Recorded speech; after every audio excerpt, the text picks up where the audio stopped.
When the Jimmy Savile inquiry started to happen, was that back in 2011, 2012, something like that, I was confronted by it, and sexual abuse every single day in the media, on TV, everywhere you went really. And being somebody who was abused as a child,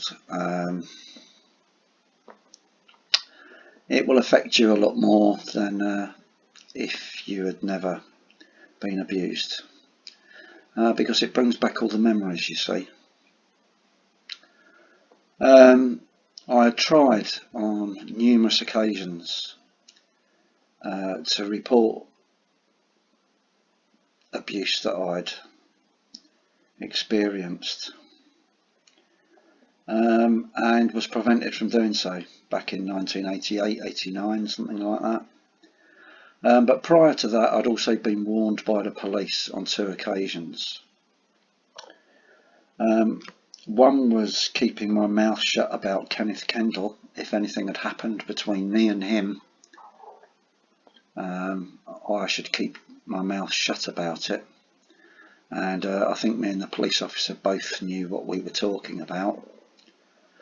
And on another occasion, when I'd been thrown out of home and I was in late 14 or very early, just turned 15, when I'd been picked up in the West End and taken to an address by somebody who said they worked in the music industry, and the evidence in the flat suggested they worked in the music industry.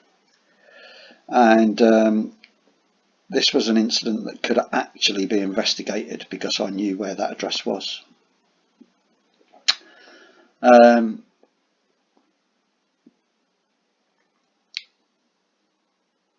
I also got threatened by police to keep my mouth shut about that particular incident back when I was 14 or 15. I would be better off, if anything had happened, to keep my mouth shut. But the press and everybody back in 2012 or whenever were saying things had changed, and so I decided to report this particular incident where I've been taken to an address. The police I had to track down after 2 or 3 months because they hadn't got back to me, and the officer had been given the case some time before and they'd never contacted me. And their first words to me when I spoke to them on the telephone were they couldn't investigate it because data protection would prevent them from finding out who lived at that address back in 1978. Now, that's a lie. So I challenged them, and I had to get into an argument with them, and I had to make a lot of complaints. Then finally they decided they were going to give me an ABE interview, Achieving Best Evidence interview. And I don't believe this was for the genuine purposes of investigating any crime. This was to find out about me and vulnerabilities, psychological vulnerabilities that could be used against me.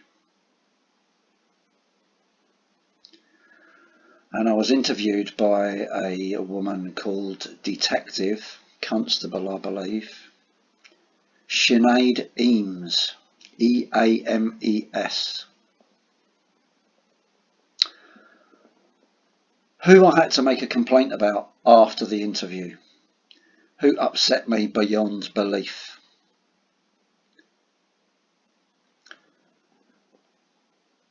In the process of making the complaint, it seemed quite obvious to me that they were protecting the particular officer from their outrageous behaviour. And so I continued with the complaint and got absolutely nowhere with it. I believe that I was then moved. Anyway, this is a clip of Sinead Eames.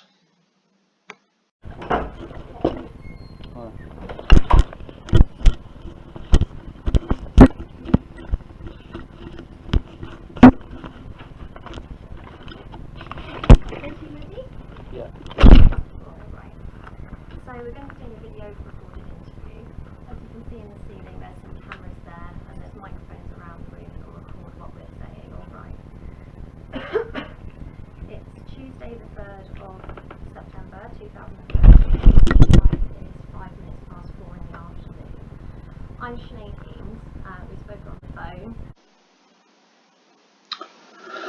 So shortly after my ABE interview, I'd been looking to move for quite some time. I believed that I was deliberately moved to the area where I live now. And since I've lived here for 6 years, I've had nothing but harassment from everyone, every agency, the police in particular. But I don't get healthcare anymore because the police have interfered in my healthcare. My housing association does nothing for me whatsoever. It doesn't carry out repairs. It doesn't deal with complaints about not carrying out repairs. It wants to put me through a complaints process all the time. The complaints process thing is a very particular theme where everybody just can't deal with something on the spot. You have to make a complaint about it. And this is, I believe, to show that I'm some sort of serial complainer. It's stalking and harassment, and the police are behind it, and they go to every agency in town, which would include people like Shelter, Citizens Advice, the NHS, my housing association, the local council, and spread rumour, lies, gossip, to ensure that I don't get any help or receive any kind of service anywhere. And I've tried to make numerous complaints and got nowhere with any of the complaints. One of the first people that I had in my house when I lived here was a painter and decorator. I can't put up wallpaper, and the flat that I moved into was in a pretty bad state. So I had somebody in to put wallpaper up, and they brought up the Jimmy Savile inquiry, and I mentioned to them that I'd actually reported childhood sexual abuse, and I was disgusted by the way that I'd been treated. And I spoke a bit about that. And then the next thing they said to me was that they knew a 13-year-old girl who they could have sex with. It wasn't said as any kind of joke. I mean, making a bad joke is one thing, but to tell somebody you were abused as a child and then they tell you that they know a child that they can abuse is really rather weird. And it's not the first time I'd experienced that after making a complaint about Sinead Eames. There are a couple of other incidents that are similar. Coincidence? I think not. And given the fact that I know the way the police work, and it would be no good me going along and just saying to them I had this painter and decorator in my house who was talking about abusing a 13-year-old child, I knew they'd ignore it. And also to protect myself, I tried to find an opportunity to record him talking about it. And he got a bit shy about it after he'd mentioned it the first time. So I decided to call him and kind of confront him about it. I'm quite polite in the conversation, but that's because I wanted to get him to talk about it. No point in me threatening him or anything like that. He won't say a word. So anyway, this is that recording, or part of that recording anyway. I'm also not happy about a conversation that I had with you. Regarding what, Cliff? Regarding a 13-year-old girl. Cliff, it was a tease, for heaven's sake. Do you honestly think that a near 60-year-old man would do that? Well, 60-year-old men do that, John.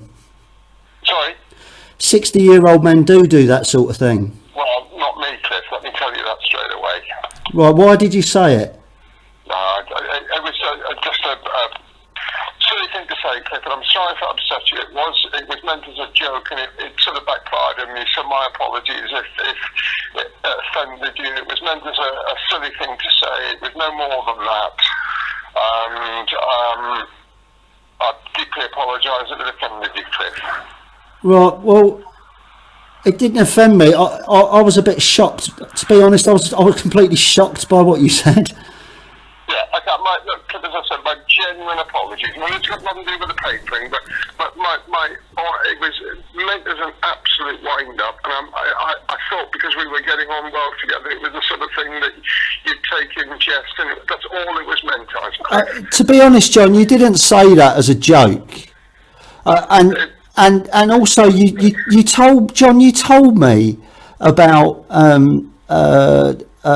some cliffs where old men go and get blowjobs off young girls, and about your daughter and her mate, and how your daughter keeps secrets. And then you told me about this 13-year-old girl. I'm like, what the bloody hell's that all about? Yeah, it was in conjunction with that, Cliff, and believe me, it was my daughter was a private matter which I shouldn't have discussed with you, and I did, and probably I regret it. The other thing was just meant as a silly joke on the follow-up from that. Cliff, believe me, that's all it was, and I deeply apologise for making a remark. It was a very silly thing to say. So I think my move to where I am now was engineered, not necessarily of my own choosing. That would sound paranoid, wouldn't it? But I found out some time ago, and I did ask questions of the local police and of the police in general in London, and nobody came back to me with any kind of answer as to whether Detective Inspector Dave Eames of Plymouth is related in any way to Detective Constable Sinead Eames, who apparently works at Notting Hill Police Station. Nobody came back to me with an answer. But it might explain all the stalking, harassment, and the fact that the police go round to every agency in town spreading lies, gossip. I believe they've also done that amongst some of the criminal fraternity, is spread malicious lies and gossip about me. So quite an interesting policing tactic, I would imagine. I will take bets on whether DI Dave Eames is related to Detective Constable Sinead Eames. Of course, police forces don't need relatives to actually harass you and police illegally if they particularly don't like an individual or want to wage some kind of vendetta. They don't need relatives to do that, but it would be rather unfortunate if these two officers were related, and not very good policing, I wouldn't have thought either, because they've actually endangered some of the public. So we'll wait and see. But one thing's for sure, whenever I do anything like this or I put any videos out there, the harassment that I get increases. But given that I'm going to be homeless in about a week and a half, I don't know what else they've got up their sleeve. Perhaps they'll probably, perhaps they might drive a car into me when I'm on my motorbike or something, who knows. Or perhaps they'll spread some more malicious lies and gossip so I get attacked. Who knows what they'll do. We'll wait and see.